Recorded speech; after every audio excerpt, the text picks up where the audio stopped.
So, welcome back everyone to the 19th hole at Harlekin, the show where we continue long after the final putt. Every month we bring you closer to people, the stories and the passion that make golf more than just a sport. It's a lifestyle, a challenge, and sometimes even a love-hate relationship we can't quit. Today I'm genuinely excited because our guest has a story that goes way beyond birdies and bogeys. She grew up in Zurich, chased her golf dreams all the way to North Carolina, where she played for one of the most legendary colleges in the US, Wake Forest University. And then she took the leap and became a professional golfer, a leap that many young golfers dream of. Along the way, she experienced the grind, the setbacks, the friendships, the highs, the lows, and she's still chasing that big dream. And here's the part I love. She does it with the kind of resilience and joy that reminds us why we play this game. Yeah, why we play this game. Sorry. So whether you're listening in your car, watching on YouTube, or you're here with us today at Hidden Harlekin, get ready, because this conversation is going to inspire you, challenge you, and maybe make you laugh sometimes. Ladies and gentlemen, please welcome Vanessa Knecht. Thank you. Thank you for being here, Vanessa. Thank you for having me. First, I want to quickly announce that we have a new partnership, our first partnership, actually. We partnered together with the Swiss PGA. Yeah, told you you're going to laugh. So we partnered together with the Swiss PGA, and I'm very happy about this partnership. So we're trying to grow the game of golf in Switzerland together, and very thankful for this new partnership. And I'm not going to ask this time about the 19th hole because everybody seems to know. Maybe Boris? No, so yeah. Thank you to Brian for the drinks, Andy for the sound. Today we have the cameras from Athletes Network because our cameraman was sadly interrupted. Videojobs for the editing, and of course Kevin, which is sadly not here today, for this beautiful place.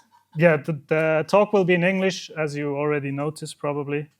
And if the audience has questions, please just raise your hand and just tell them in between, so you can always interrupt us as you wish. So yeah, please, Madhu. I mean, everybody knows you already, but my name is Madhu. Nice to meet you all. I like to play golf, and I've met Zeno, and he likes to play golf. So yeah. Yeah, Vanessa. Hi, I'm Vanessa. Thank you for being here, and thank you for having me. It's a great pleasure to be here tonight. So yeah, or this afternoon, rather. Yeah. Let's just dive in quickly to what happened this week. There was a golf tournament in Holzhausen. I don't know, probably all of you will know.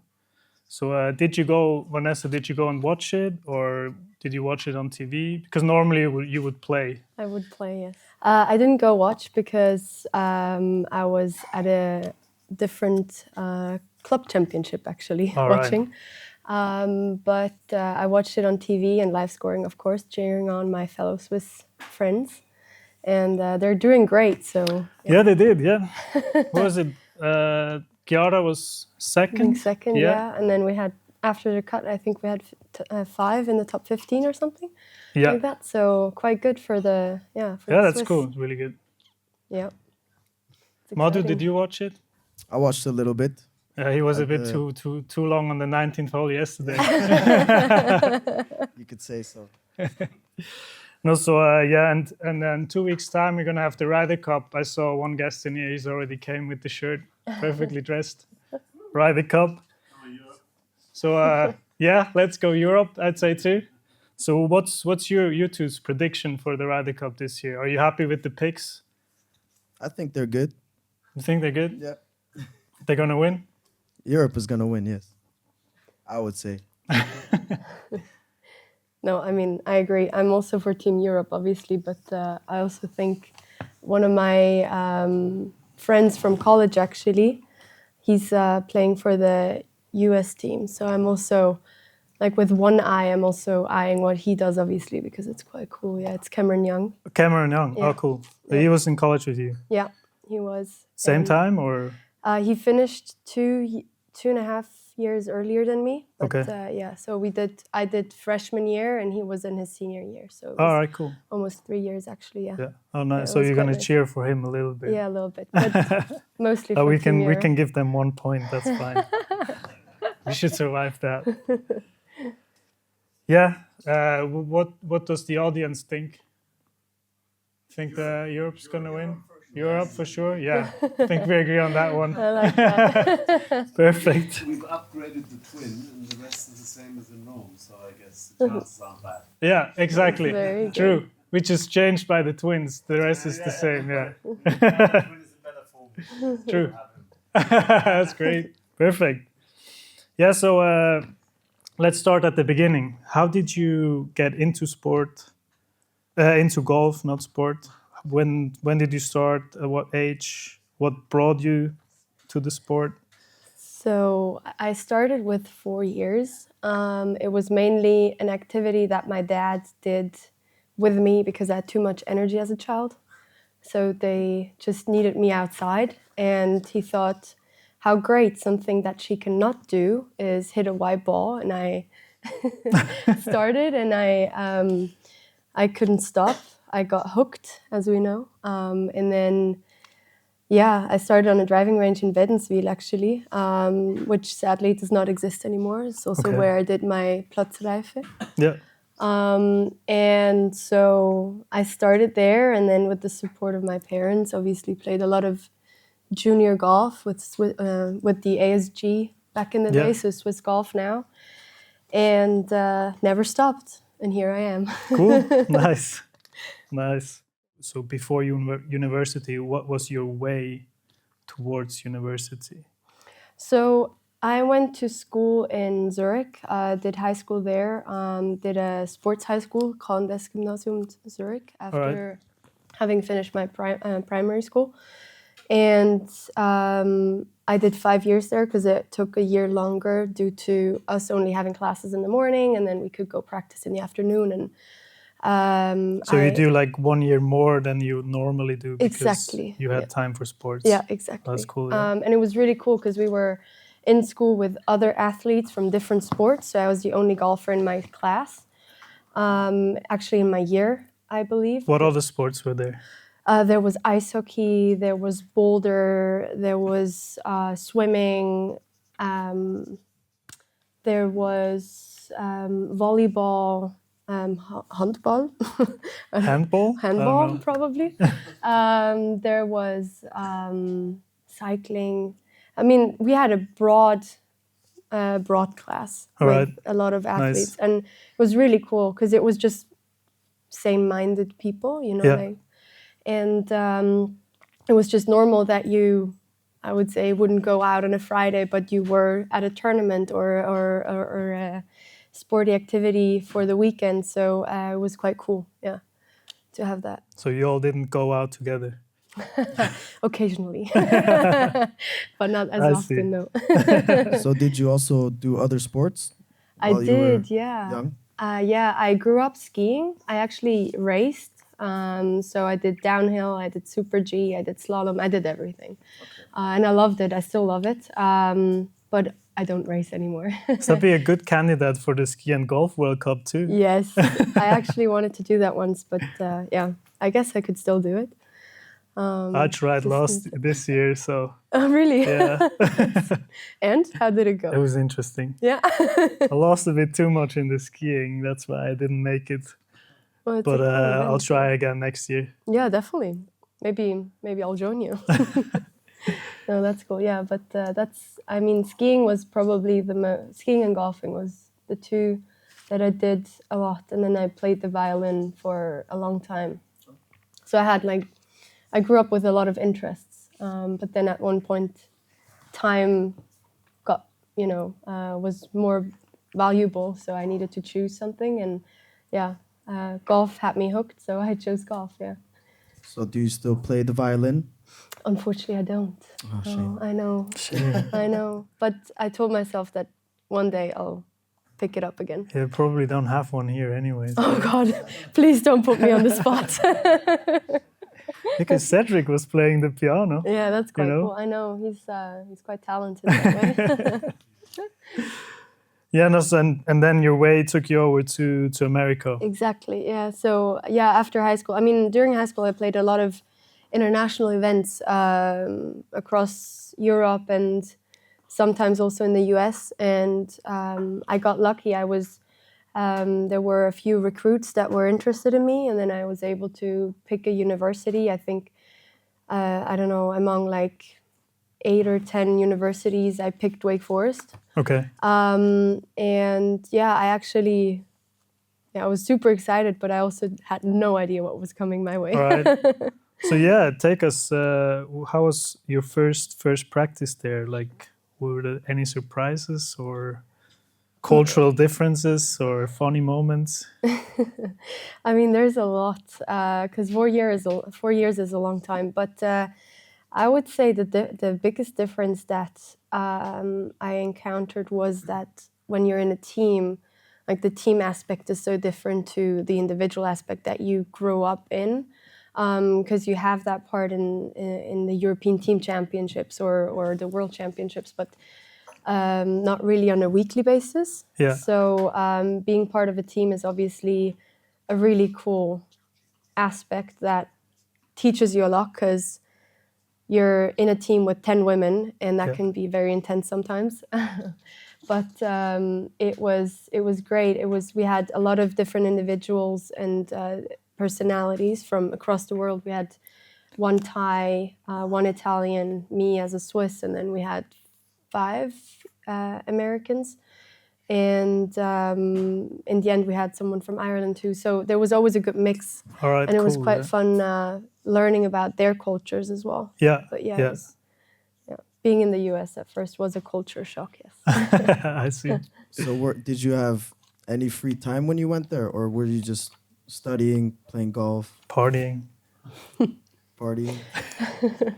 I mean, I would say it was quite intense, because it also depended on whether you wanted to make your studies difficult or not. Like, there was always the free ride, which some people are going to judge me for saying this, but the American football players always took communications because it was kind of like an easy major. But I wanted something that gave me a bit more than that. So I chose international politics and then entrepreneurship in Spanish, just to kind of like give myself options and do what interested me. To your question, whether there was free time, but mostly in the off season, because our daily activities started at 6. We had team workouts, and then we would go to class at 8, and then from 8 till sometimes 12 or 2, you're in class, and then you go straight to practice. And you had practice always. Like, it was always given what you needed to practice, because the coaches, they looked at your stats and then they said, okay, your short game needs a bit more work, or your driving needs a bit more work. And then you worked for a minimum of 3 hours. And if you stayed, you got an extra, good job, well done. So you always wanted that. So you always stayed a bit longer. But yeah, there was a bit of free time. Cool. So how did you decide on Wake Forest? Like, how did the whole...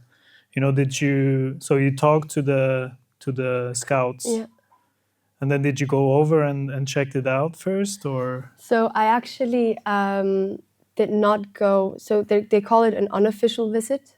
There's an official visit when you're already signed or verbally committed to the university, rather. I never went to visit. So, but I played an event in the US. It was called the Dixie Amateur. And we still joke about it with this person, because we met over a tuna sandwich, and it was super funny, because he heard my dad and me speaking German, and he was, oh, is that German? And we turn around, and we're like, in the middle of Florida, yeah, it is German. Yeah, my daughter lives in Germany. Long story short, his son went to Wake Forest. All right. And we're now family friends after 8 years of knowing. I think it's more now. And he actually said Wake Forest is the best school academically and golf-wise. And so I did my own little research, and I wanted the best of both worlds, and that ended up being Wake Forest. So Right. I went there on an official visit. Yeah. And I immediately fell in love, and I was lucky that, or happy that I chose the right All right, university. perfect. Yeah, yeah, because it's cool. We actually have Boris here, which was one of the first going over to university, right, from Switzerland. Oh, really? And That's with cool. him, the whole process was a bit different. He told the story a couple weeks ago, and I thought it's cool to hear the difference, because he actually flew over and just walked up to the golf. Tell me if I'm wrong or right. That's right. So he walked up to the golf coach and said, "Hi, I'm Boris. Can I play for you?" And so the first couple times it didn't work out, but he found a university at the end, right? Where did you go? I was in Zurich, in Georgia. Okay. Yeah, so that. Not as good as you. Well, that's My name wasn't as popular. Yeah, so I think it's just cool, the difference between you and them. So yeah, it's so you just pretty much decided from what you heard about university. yeah, Cool. definitely. So how was your college career then, overall? I mean, I would say it was overall. I would say it was good. I mean, obviously there were bad patches. I was injured once. Had to take some time off, and then that kind of like didn't really help. But obviously got back into it. And I mean, the college career that I had. I mean, I had an Indy win at Eastlake, which was quite special.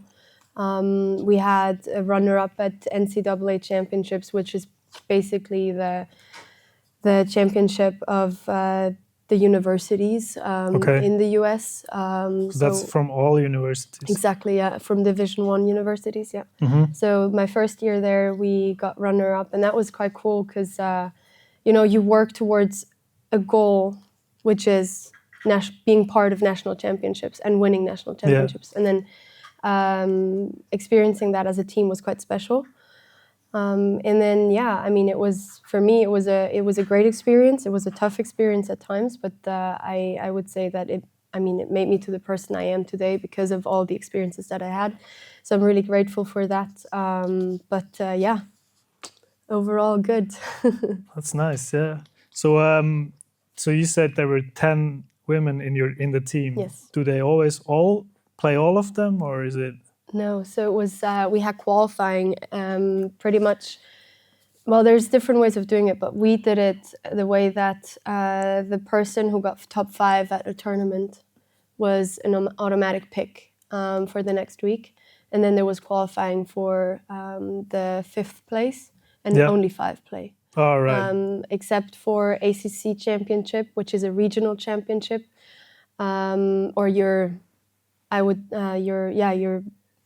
there's, how should I say, it's almost like in soccer you have the Champions League, and then you have like smaller leagues underneath, and the university is part of the Division I, and then you have different areas where, let's say, 10 universities are in that area, and so you have the ACC championship, and then when you go there, you participate, and there are 6 players that go there. So, in case someone gets injured, All right, so you have that ability to change. But normally 5. So it's quite competitive. Cool. Yeah. Did you at what point did you start feeling pressure?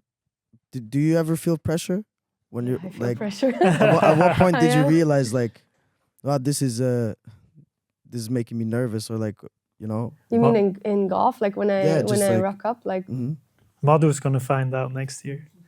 yeah, with your tournaments. Honestly, there's different kinds of pressure. Like there's that feeling of being nervous on the first tee, right? Which I would say, gets your adrenaline pumping, and then you get into the flow of playing competitive golf, and then the pressure that I love is when you know that the next shot is actually like super important, because either you're playing for the title or you need to advance for the next round or whatever.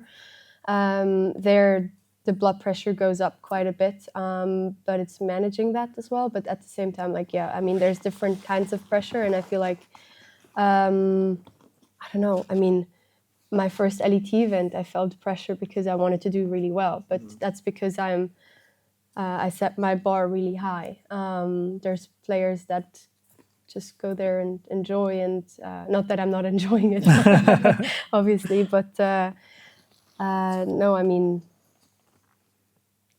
I feel like every round of golf has some sort of pressure, but it's more like the nerves get you going. Yeah.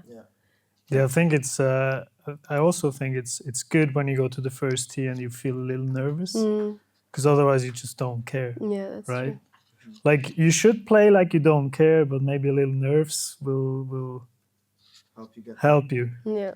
Yeah. So did you have like some mental coach over there or at the university? Yes, we did. I mean, we had such a big support network, honestly. I mean, and everything was free for us. So we were really living in a bubble. I mean, when you turn professional, you're like, wow, that's expensive. No, but because we were really spoiled. I mean, we had mental coaches that we had access to. We didn't need to use them, but when you had the need to go there, you could go see them. I actually worked with someone over there for a little bit, but then I figured it's not really, because it needs to be a match, right? It wasn't really working for me that well. And yeah, I mean, it starts with the gear that you get every fall, and then you open the locker and get everything for free. It's quite cool. Nice. Yeah, it's pretty cool. it is cool. So yeah, what did I want to say? So do you? Oh yeah, do you have one now? I have one now. All right. Yeah. So we can come back to that a little later, once we come to the professional side. But it's funny because I texted to some of your university mates. Oh really? Yeah, I got answers from, I think, 2 of them. I can. It's actually really? interesting. I can read that for you guys. No, I'm really curious. Who did you text?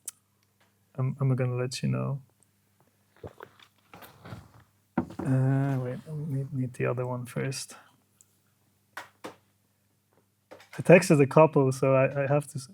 Oh, here, Carolina Lopez. Oh yeah. So she wrote, I was a freshman her senior year, and she took amazing care of me, always checking in on me and making sure I was doing well. I would say one of my biggest memories of her is seeing her as an older sister and an inspiration role model. Hope this helps. So that was pretty cool. I'm gonna cry. That's so cute. Yeah, I thought that was pretty cool. Yeah, but that's also how I got to know you pretty much. And then Emilia, she wrote, Vanessa is awesome and such a good friend of mine. You're going to have a blast interviewing her. You have to ask her about the song Tamam Tamam. So you can tell I didn't look it up, but yeah, she didn't know how to spell it, but eventually you got them into that on the van. Yeah, so we were, oh my God. Quick hi to Emilia if she ever listens to this. We're actually still speaking and are in close contact, so it's quite funny. I love music, and I love to hype people up in my surrounding. So in the team van, driving to tournaments, or especially coming back from tournaments, depending on how we did, obviously the mood was different. But there was always, either we would study for a few hours and then we would just listen to music and sing along. And there was this German song, Tamam Tamam. It's actually not good at all, but it's just so vibey. And because if you play them a German song, they wouldn't understand, right? Yeah. I would be the only one like vibing to it. But that one, everybody could chime in on the chorus. Yeah. And they would always go like tamam tamam. It was really funny. Yeah. I mean, please don't Cool. play this song in the background. But then when you cut it together, we can make you figure it out. it's actually, That's gonna go to the editing The team. beat is quite good actually, but Is it? the lyrics is. So you were pretty much the boss DJ then for the team. I try to be. Yeah. Yeah, but I mean, sometimes obviously someone else took over, and then it was more country music and stuff, which was great as well because I didn't know country music going over there first. So yeah. Nice. Cool. Yeah, I thought I didn't know. I don't even know the song. Maybe Andy does. He knows all the songs. No, it's actually you don't have to know. Please don't know it. Like, should we? Actually, wait. Let me. I don't even know. I think it's called Tamam Tamam. Yeah. Yeah, I don't know if we can play it because otherwise no, we have to please pay don't. royalties. It's gonna be a It's bit. by Summer Chem. Okay. But We'll check it out later. don't. Maybe we can play it Not yet. after the show once we turn off the cameras. When we do the tripping. No, so and then you finished university. Yes. Did you wait? Do I have this right in my head that you finished? How do you say cum laude or what's that? Cum laude. Yeah, exactly. Yeah. Cool. Yeah. And then you went into, like, at what point did you decide to become professional? I mean, it was always a Golf dream player? of mine when I was little. But then when I finished university, or when I was in my last year, I wasn't sure if I wanted to do a master's as well. But then I thought I can always go back and study again. I want to use the time that I have now to play and fulfill my dreams. So I came back in 2022. And then I played a few Letas events that summer. Letas is the Lower tour. lower tour from the LET. Exactly. So we had one in Holzhausen, which is the highest in Europe, and then the Letta is just one level lower, right? Yeah. Exactly. It's similar to the Pro Golf Tour for you guys, Yeah. right? I mean, you got the DP and then the Pro Golf and the men. And then I played really well. Had a couple second place finishes there. And then I went to Q school that December, and I just missed out on the full card. All right. And then January 23 is when I turned professional. All right. Just for the audience, Q School is a tournament at the end of the year where you can sign up and go play to actually get a category for the LET, in your case, for the highest women tour in Europe. So you pretty much just pay entry fee, which is quite high normally on the qualifying schools, and then you just play. What is it, 4 or 6 rounds for you guys? 4 rounds. Well, it depends if you get into second stage, which is the second week of Q school. Yeah. There's 4 rounds or 5. I'm not sure. I think it's 4 or 5. So 4 or 5, and then if you finish in like top 20 or 30, you get a full category, 20, so you can play the whole season the next year on the LET.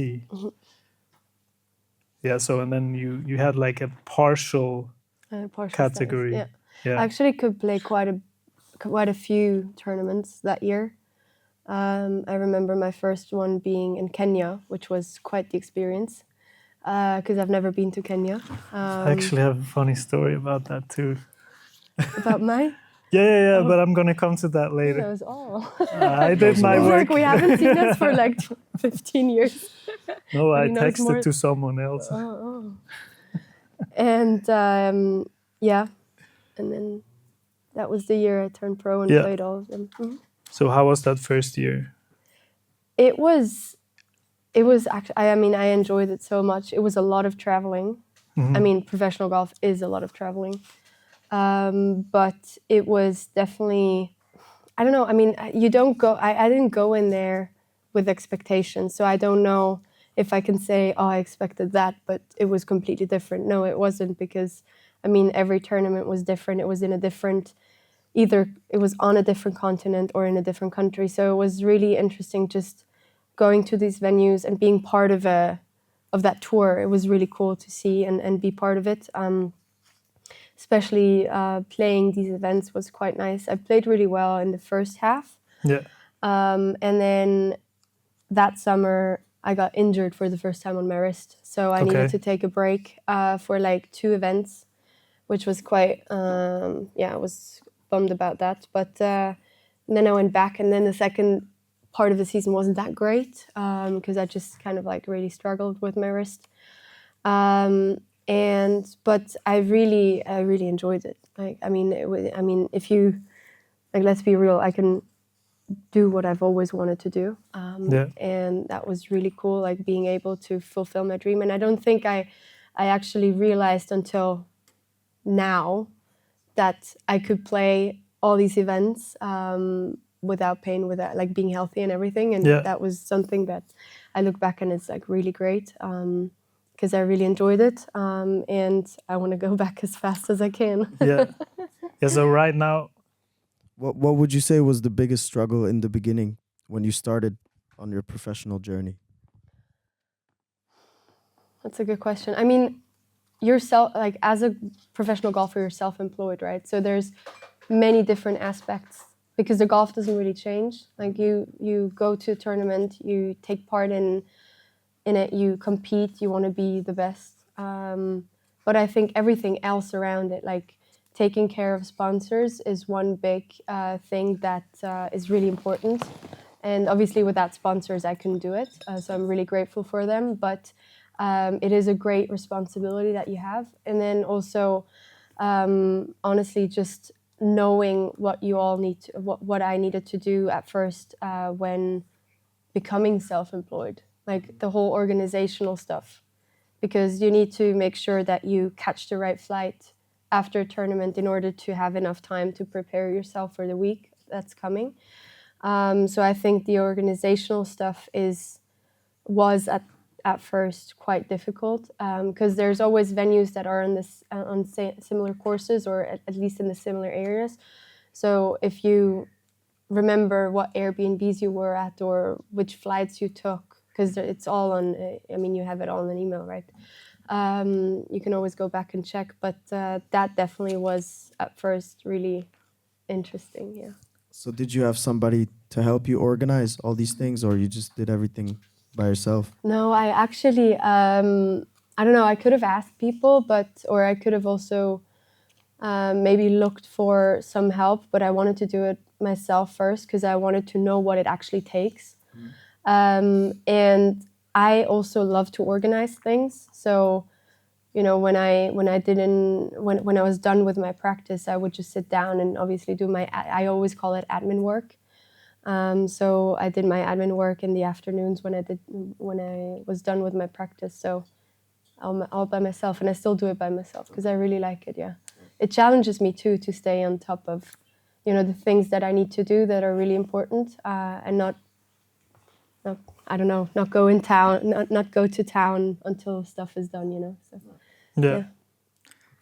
Yeah, I think, like you said, you come out of university, everything was done for you, so you had a coach for everything. Your locker was full at the beginning of the year, and then that's all you have to do it yourself. And then you wake up.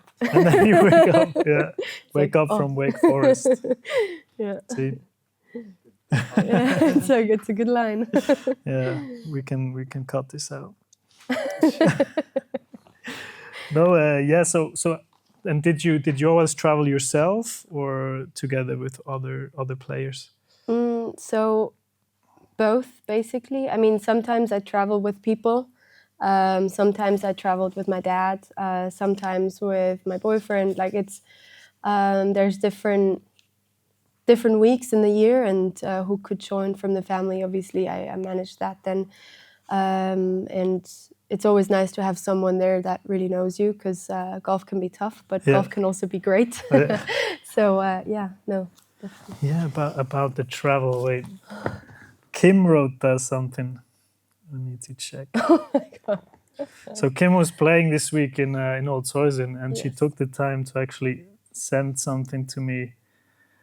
She remembers something about your rookie year when you flew to Johannesburg, South Africa, for your one of the first tournaments, and you arrived and you started driving to the Airbnb. Yes. So, and then what did he say?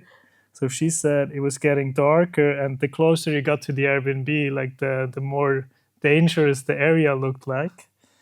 And she wrote, so you just turned around and spent the rest for the week in the hotel. So you never showed up at the Airbnb. Yeah, no. Is that correct?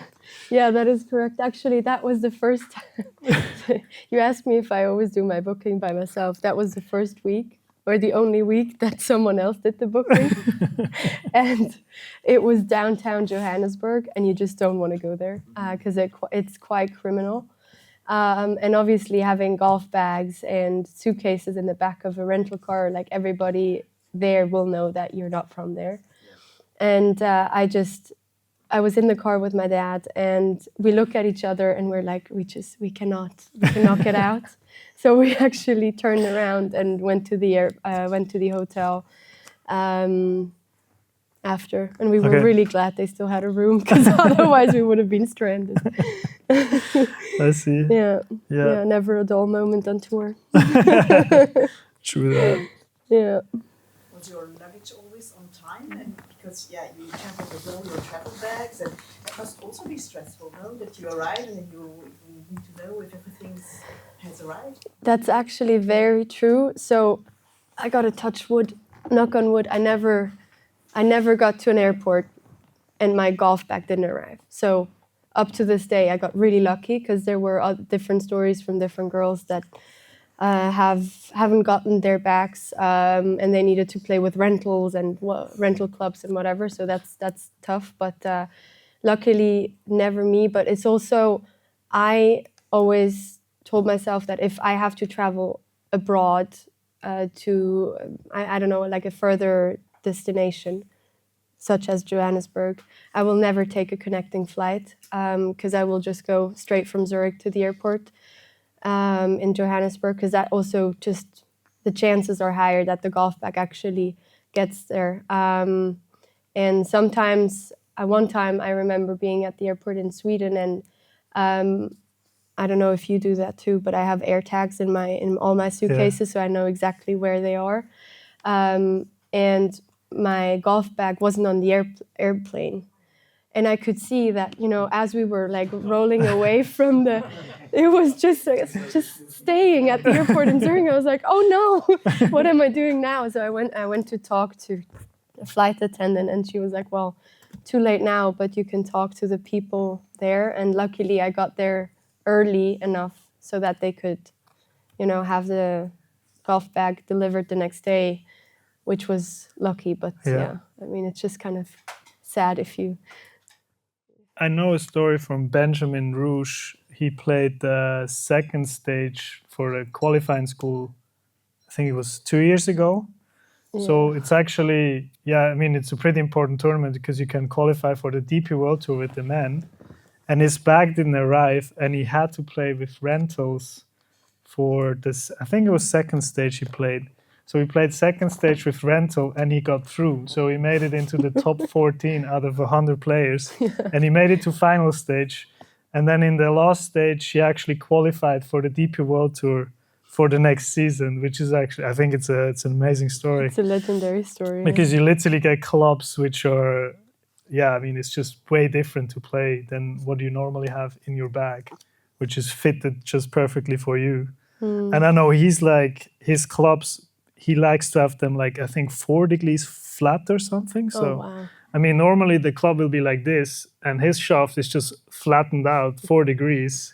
And the rentals were probably not like this. So, I mean, it's amazing he made it through second stage there. So since then, he's only playing with those clubs. Probably have to ask Benny. I don't think he is. But he might not. change. He might call the place. Maybe he's not that frightened anymore when he gets rental clubs, because he can play with them too. No, but I think it's quite cool that he's adaptable like that. Yeah. Because, I mean, imagine you play one of the most important events, and then you're like, oh no.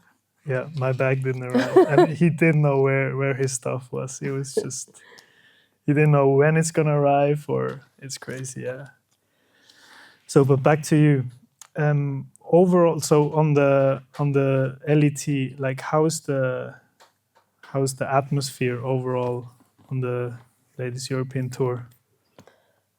I would say it's competitive, which is really cool. It's gotten really competitive over the last 1.5, 2 years, I would say, which is really nice to see, because that means the golf game is growing for ladies. It's also being supported more, and I think it's really friendly at the same time. I really appreciate playing with all these girls. Like, I mean, in the end, we're all there doing the same thing, right? Yeah. So, I don't know. I mean, it's really positive, I would say. I mean, obviously, you have people that you hang out more, but when you're grouped with someone, it's just always really nice. Yeah. Yeah. Are you someone who chats a lot on the course, or are you more the quiet? I can be both. Like, Okay. it depends who I'm partnered with Yeah. or paired with. Because I like to talk, but sometimes, obviously, the conversations can be a bit superficial. Yeah. And then, I don't know, I mean, Then I you don't rather bother talk too to much, yourself. you know, yeah, because it's like, then I just like to look at the, I don't know, the forest or something. Yeah. But no, in general, I like to speak, but because I'm quite extroverted. But on the golf course, I think people perceive me as not the talker, Okay. which is actually a thing that's not true about me. But Yeah. maybe I'm giving off those vibes. I don't know. I see. I'll ask myself Okay. next time I see. Yeah. Yeah. Yeah, because it was funny. Also, I went to see the ladies yesterday. I watched some Swiss girls, and you just like sometimes you see walk, and then the caddies just like go, and you can like chat from the other fairway. You actually hear them chat like really Yeah. loud, laughing and stuff. So I like that too. So yeah, I think that's that's like you said, it's competitive, but it's still in between shots. You still have time to have a Definitely. friendly chat. Yeah, definitely. No, and the cool thing is about the LET, I mean, all the caddies know each other quite well, and most of them actually are good friends. So there's also a good vibe there. So Yeah. it's you talk after the rounds or during pro-ams or whatever, and yeah, Yeah, I mean, most of them the caddies will travel together exactly. anyways, right? So they book an Airbnb, and then like maybe 5-6 caddies stay in the same, which is not always the best, because I think one caddy from a friend, they got drunk quite badly, and then he had to kick him out the next day because he was drunk when he came up to work. So yeah. Yeah, so now a little bit the sadder part in your career. So you've been injured with your wrist for a little while now. So what's the injury with the wrist there, and So it's a tendon and bone inflammation on my right wrist, and it's gotten chronicle, is what they say, or the doctors say, which is it's a bump in the road, and yeah, that's what it is. so what's the situation? Do you already know at what point you can go back to playing, or? Yeah, so I mean, this year I did all the treatments last year, and it was quite tough because I was in the hospital for, I don't know, like 3 or 4 times a week. Okay. Which was a lot because I actually joke because I saw the hospital more often than my parents last year. Yeah. And luckily my physio and my doctor are in the same building, so like I had a good team around me, which I am really grateful for still. But then I tried to go back in South Africa this year on the Sunshine Tour, and it was just not ready I wasn't ready, or my wrist wasn't ready to have that strain on it for that many consecutive events. So I needed to go back and treat it again. And then this August, was it August? I think it was August. I had another event that I played or attempted to play in Sweden, which was on the Letta, so on the tour below the LET, and I just realized that I was not ready yet because the pain was still there. Okay. Which was a bummer, and it actually angered me quite a bit. But I just needed to accept it because I needed to listen to my body a bit more, and I didn't know, or I didn't want to, and I was forced. So yeah, here we are.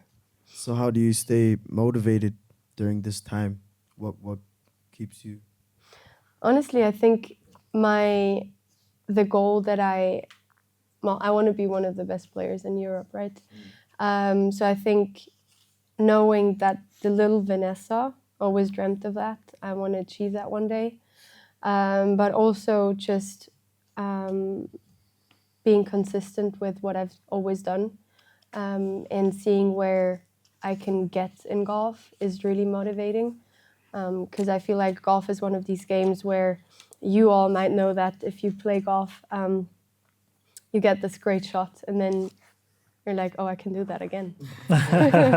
And it might take you a couple of balls to do it again, but then you're like, ooh, now I need to go back out.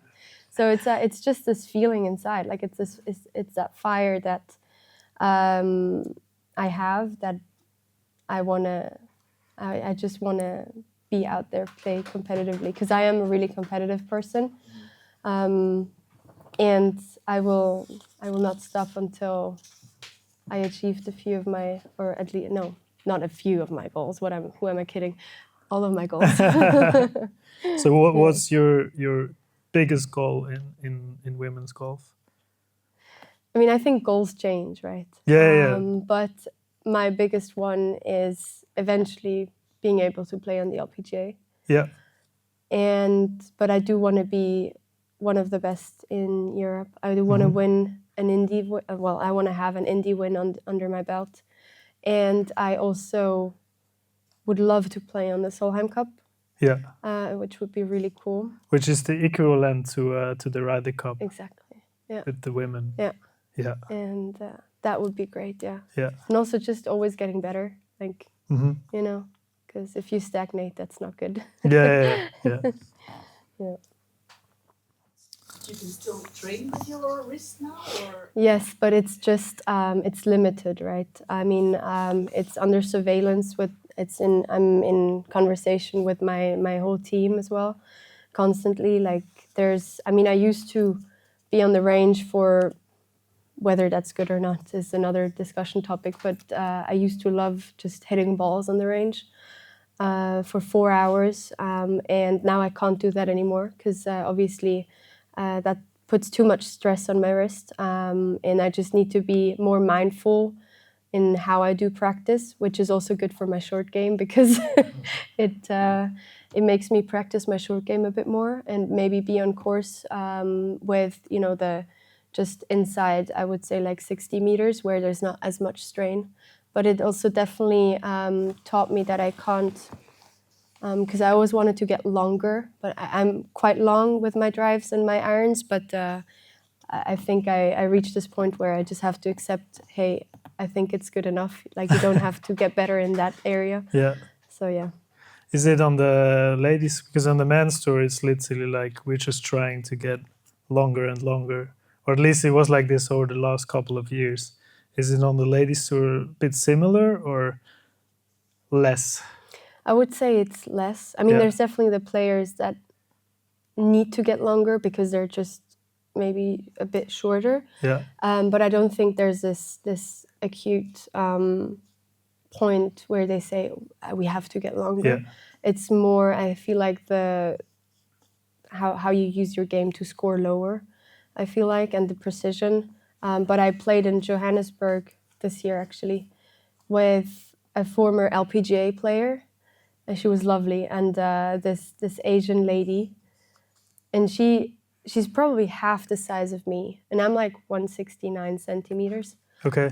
So I mean, she was probably like 150, max that's like 155. half. Like, yeah, not half, but I'm joking. But like I'm when just you kidding. stand, you're like, okay. And then she hits her drive not far. Yeah. On a par 3, I think the other girl and I hit like an 8-iron on a par 3, which was, I don't know, the par 3 was like 140 meters. And she takes out a hybrid. Yeah. And I'm like, okay. But she sticks it to this. Yeah. And I'm like, maybe that's a sign. Maybe use hybrids. Maybe the hybrids are the way to go. I think there was this also the British Open winner this year. She's like tiny. Yeah. Because I saw she was playing with Charlie Hall final round. Yeah. And like Charlie just bombed it way past her. And she Yeah. was just like, she hit driver, 3-wood, and they just always ended up pretty much in the same spot on the green. I mean, it which is. Yeah. That's impressive. I think I cannot hit 3-wood that straight, like this precisely. Distance isn't everything. Yeah, no, not always. But yeah, no, because like I said on the men's tour, it's literally like the further you hit it, and I mean you still not the further, but when you can hit it like 300 meters or like 290, 280 through the air, you just get all the trouble out of play. So that's why like we're chasing like a bit of speed more than accuracy sometimes maybe. What's the furthest you've hit a ball? I would say that was in the US. One summer I really trained for that. It was like 275. It was quite long, yeah. What about you, Zeno? The long, I don't know. Well, downhill with wind from behind, it's gonna go far. But like, I mean, let's go to Caen. No, I hit one this winter in winter training. I think ball speed was up to 193 miles per hour. And swing speed? Club head was like 127.5. That's not bad. So that's but decent. I mean, That's okay. look, the ball went like probably off the planet. So I didn't like then it gets really hard to actually hit the ball in the middle of the face. Yeah. But I would say like the longest I've hit like carry is probably around 290, 300 meters, just in the air. Wow. Yeah. Not bad. Yeah, Madhu, you still got to work a little bit for that one. Well, winter is coming, so you can do the winter training with us. Yeah, I hope Zeno takes me. unless trains he's me a little out bit. till 6 in the morning. No, I'm just kidding. So yeah, Madhu, I think you're up. Yeah, so with the stingers. I have some stinger questions for you. So I'm gonna ask them and you just answer. Okay. Okay. That's how easy it is. Is that how it goes? So who is your favorite golfer at the moment, Or golf swing, or golf swing? Male or female? Either. as Either you one. wish. Okay. So golf swing, always idolized Rory, and I really like Nelly. Nelly, But I think that's Corda. a normal. Yeah, Nelly Yeah. Corda. Sorry, that's a standard answer. I feel like. That's fine. That's all right. The next question would be, what's your favorite club to use in your golf bag? Driver. Driver. Yeah, I always A love lot of my people driver. say driver. I think it has only been driver so far. Really? No, Alessandro was putter, but I think the rest was only driver. Really funny. Now a question that I really like. It's what's the worst advice that you've received from somebody? The Like worst. from a coach or from a teammate? Like what's the worst advice that you say that was absolutely unnecessary?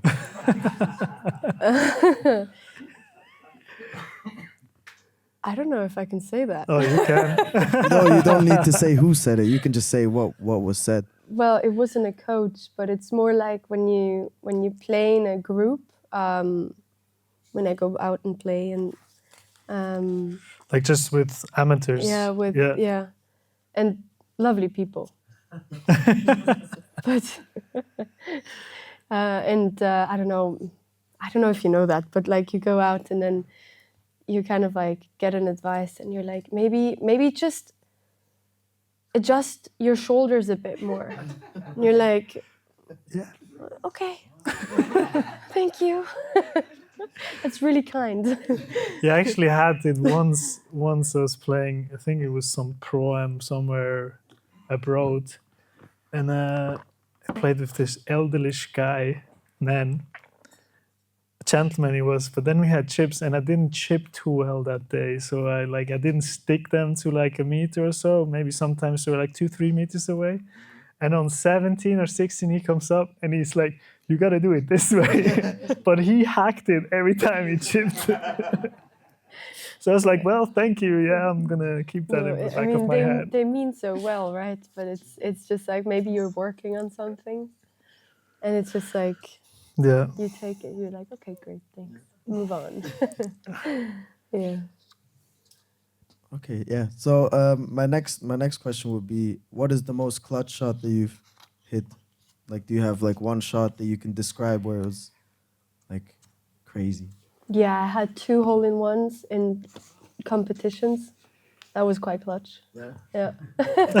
And one round was, I was playing poorly, and I was really upset.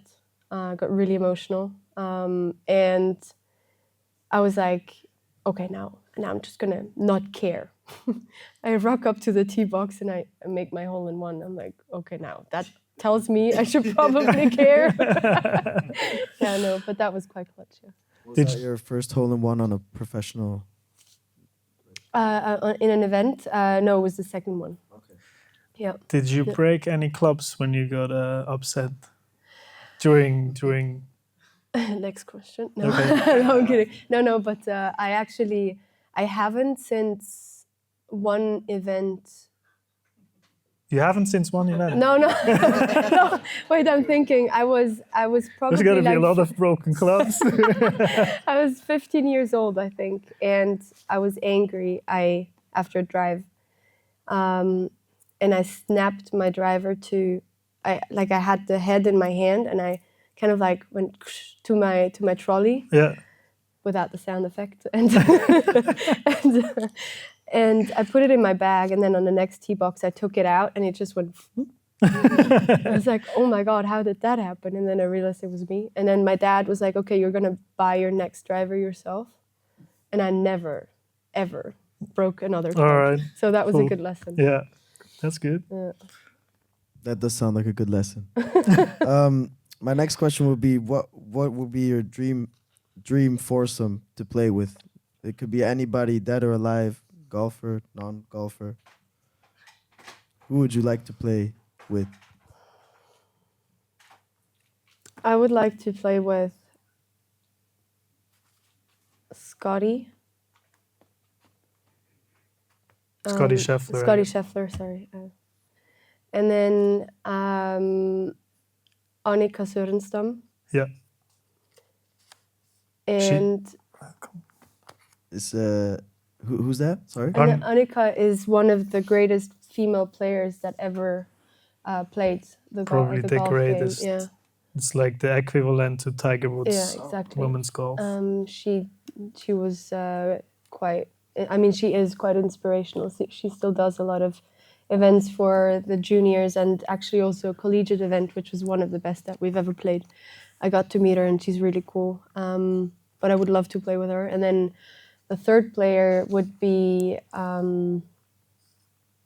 It's a good question. I mean, I really would like to see how Tiger is in a round of golf. But maybe like. I mean, that's 15 years back when he played his Hey, best you golf. said that or alive, you know? like, whenever you Yeah. like. I would have So picked Tiger Zeno from personally. 2000, of Say course. no? Oh, okay. Oh, sorry. That's Next all right. time. Yeah, you should have taken Roger Federer because like Alessandro's passport already got taken away. So it's dangerous, you know. No, that's good. So Scotty Scheffler, Annika Sørenstam, And Tiger. and Tiger Woods. Yeah, sounds like a pretty good flight to me. Yeah. So yeah, just quickly, just 1-2 more questions. Like, do you have any tips for young players dreaming of turning professional or dreaming of the same dream you have had? I mean, to me, I feel like never giving up on your dreams is a big one. It's quite standard, right? But I feel like in golf, it's just so easy to get ahead of yourself and also getting upset with how it's going at the moment. But if you keep on working on a daily basis, whether that's, I mean, that goes for everything, right? Whether that's in the job or in the sports world, just keep at it. Because if you work really hard, good things will fall into place. So I feel like that, and then also just making sure that you have a good team around you, like surround you with positive and positive people who support you and are there for you in good but also bad times, because that's what I feel like in the last 2 years has been really valuable for me. And not forgetting that the capital is the body. Yeah. Yeah. So, yeah. Yeah, work on it, like injury prevention. Exactly. Yeah. So, and what do you enjoy doing outside of golf? Ooh, many things. I honestly love cooking. Cooking. Cooking, baking. Where are the cookies today then? Did you not bring any? Had I known. They're in the car. No, I'm joking.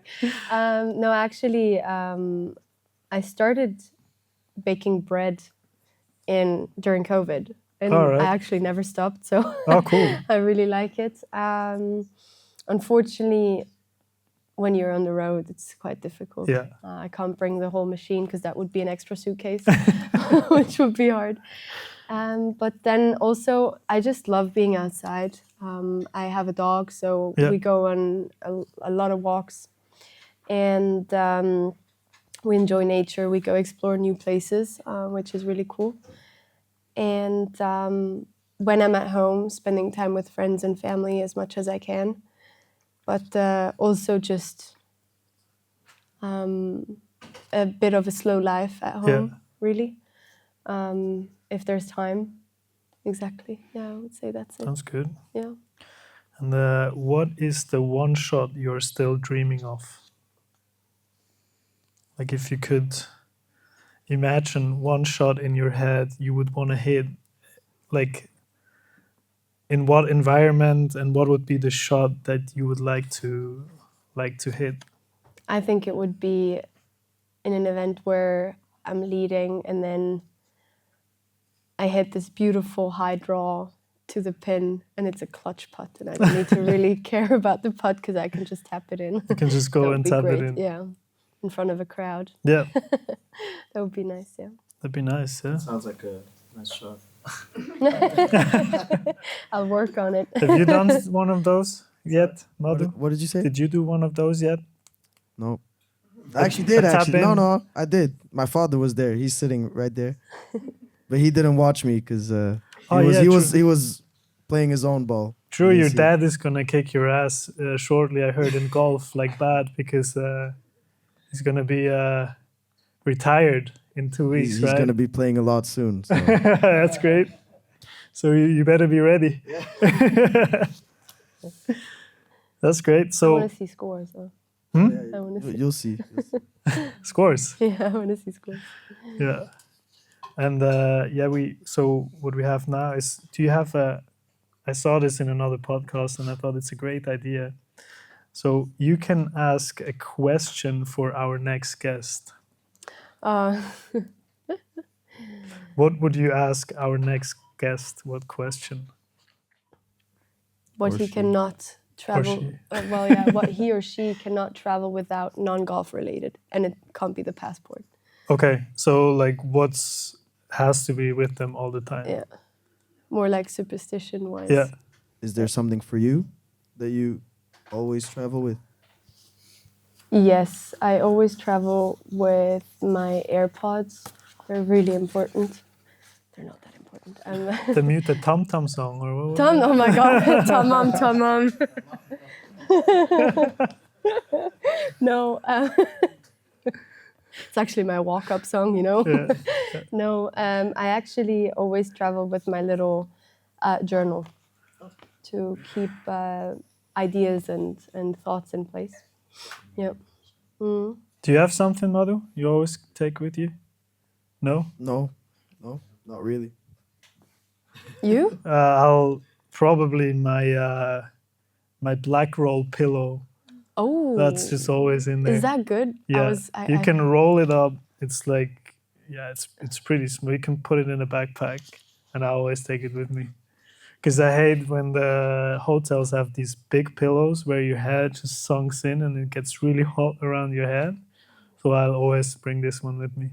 That's great. I was gonna buy it too, so now I have a reference. Yeah, no, it's really like I Mauro Cilardi uses it too. Yeah. We always have to watch out we don't take the other ones with us, but it's the same anyway. So yeah, that's something. Sure, yeah. Do you always follow this? Do you have a set of questions you journal on, or do you just put whatever is alive in that moment into it? Or do you have like a routine how to keep your mind healthy? Both really. It depends on what I'm working on with my mental coach. There sometimes are prompts for the week or the day, especially if, it's always like one that I really liked recently is writing down 3 things that I did for myself on a daily basis, not only personally but also golf related, like what has been really positive. Pointing that out has been really interesting actually, because it's sometimes at the beginning it was really hard, and then sometimes it's also just whatever is on my mind. Like it can be a 2-sentence or it can be an essay, but I don't know. Yeah, it would be great to have not writing it all the time. Like I get cramps sometimes. Yeah. I see. Mm-hmm. So yeah, we have. Yeah. Speaking of mental, you mentioned you were pretty chatty on the course. Yeah. If the conversation doesn't lend to it, then you stare into the forest. Do you do something else that to distract you in between the shots? Something that you can pass on, like as a good advice? Yeah. So I mean, there's different ways, but I actually like to go to a place where I really feel safe. That sounds really. It sounds a bit odd, but when I'm nervous, for example, I just like to go to a safe space, which is, I imagine, walking into my house, well, where we live, and that really calms me down. So in your head. In my head, I walk up the stairs and then I open the door and I'm home. Okay. It's sometimes really easy, but sometimes really hard to imagine it, depending on the situation. But then also when I also like to just be aware of my surrounding, because in golf I feel like we get so consumed by the game sometimes that we forget how the grass feels when we walk on it, or whether there's birds chirping or whatever. So I feel like just tricking your mind a bit, knowing what is around you, helps me. Yeah. Do you have a lucky charm, something like that you hold? I do. Yes. It's a zebra. It's on my bag, yeah. His name is Like Marty from Madagascar. Big zebra. No, it's one, like the one is a head cover. And All then there's a one that I bought on a safari that I did with my family in South Africa. It's like just a chain. Yeah, both are Martys. Okay. Yeah, Nice. I like zebras, so yeah. Yeah. What the 3 courses you would play again if you could?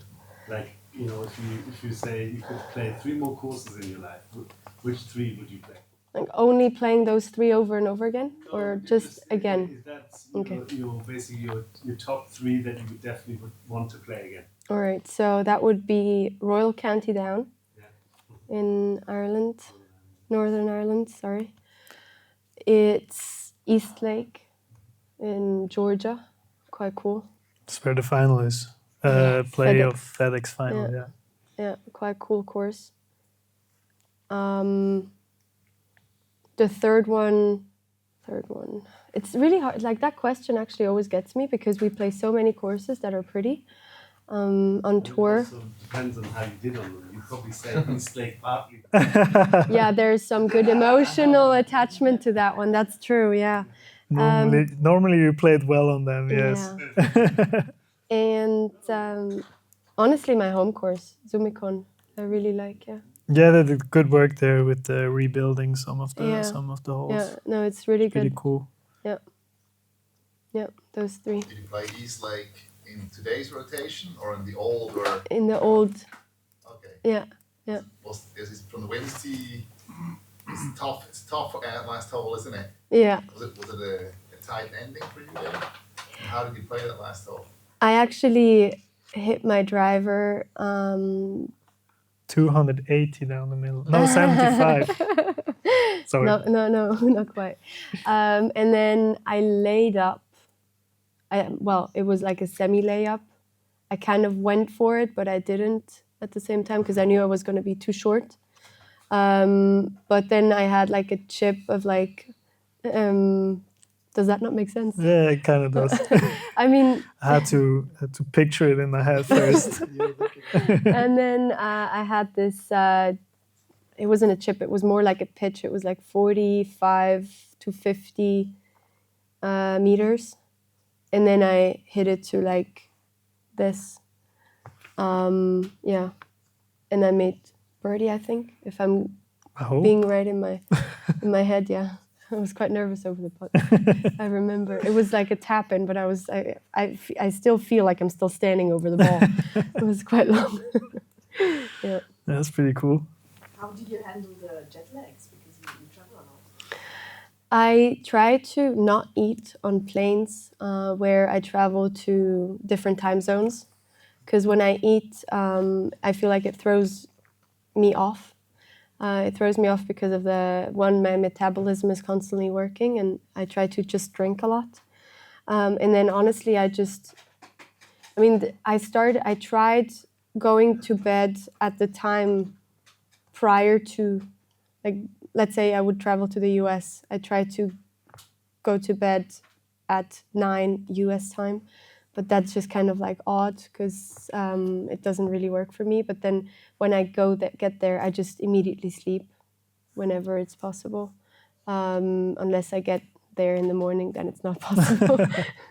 No, but and then I nap throughout the day a lot. I love my naps. Yeah, they're actually great. Didn't nap today. You didn't? No, I didn't. I had no time. I had to drive here.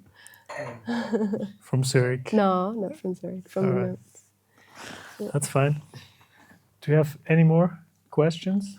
Oh, maybe me. I'm a 53.9 handicap. Oh, I love it. Competition, and I think they just gave me no point. So I'm very, very early in playing golf. So if there are things that you would share with a complete beginner like me, just what would you say to me to get better and really enjoy playing?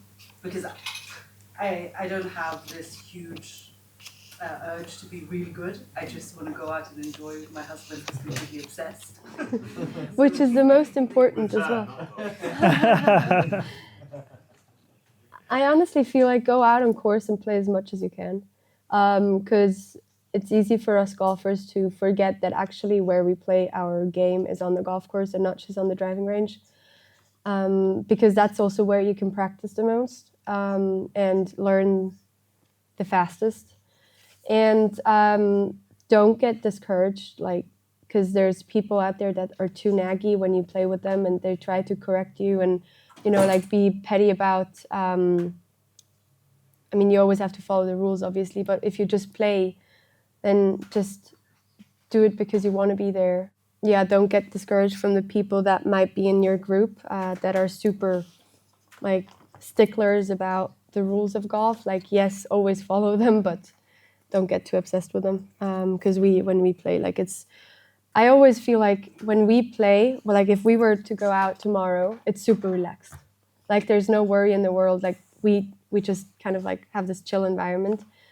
And there's this tension sometimes in people that just started or think, I mean, have a 30 handicap and then they like super tight, just enjoy and go out. And then I would also say, what else? I would also say just find, if you want to work with someone, find someone that understands you also personally and works with your swing and not just tries to put on a swing that they think is good for you. Because I think that's the biggest mistake that people do.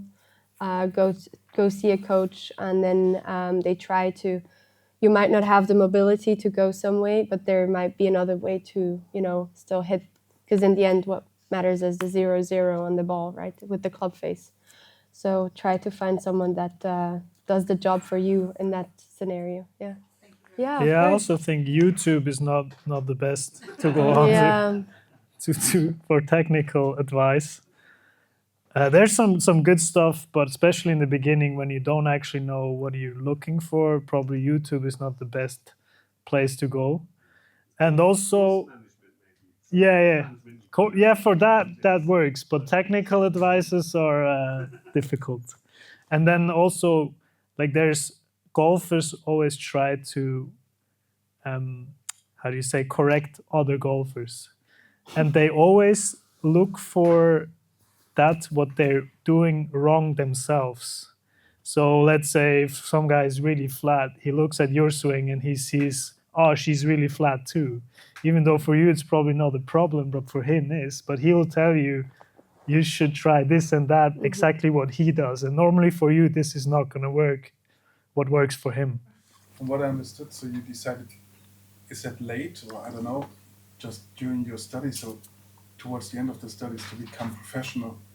But I guess there must have been a time early in your life when you were like 10, 12, 15, 16 years old to say like, okay, I'm maybe a little bit better than anyone else and I really want to go for it and give it a try. Then you've chosen the university and then only decide later.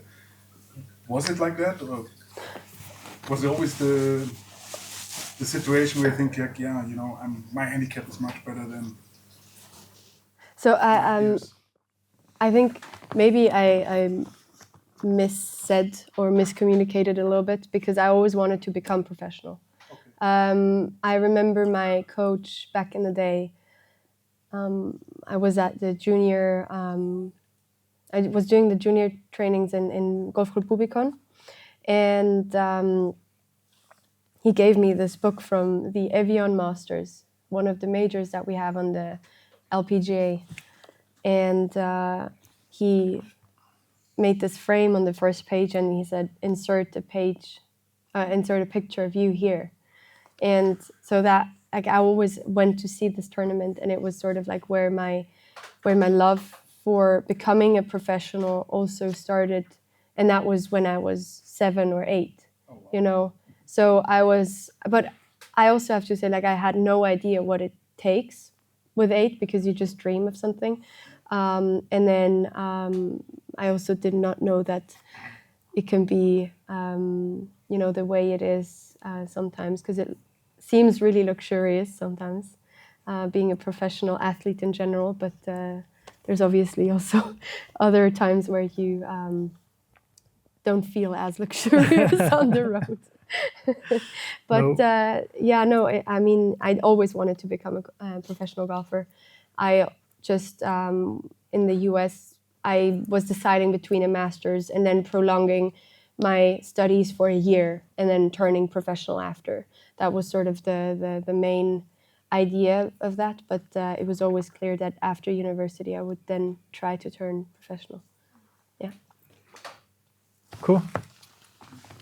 Nice. So here at the 19th hole, we always say golf is more than a game.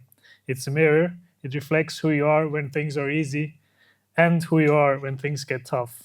Vanessa, thank you very much for being here, showing us today what resilience looks like, chasing your dreams, handling setbacks, and still believe in the next shot. And to everyone listening, Whether you're grinding on tour, fighting to break 90, or just dreaming of your very first birdie, remember this. Golf, like life, isn't about perfection. It's about persistence. So thank you everybody for coming today. We're going to have quickly a little challenge for Vanessa too. We'll see how she finishes with this one. And then, yeah, thanks for being here. Thank you for having me. It was an absolute pleasure. And yeah. Wait, I'm going to stand here. I can... Does it break at all? No, it's pretty flat.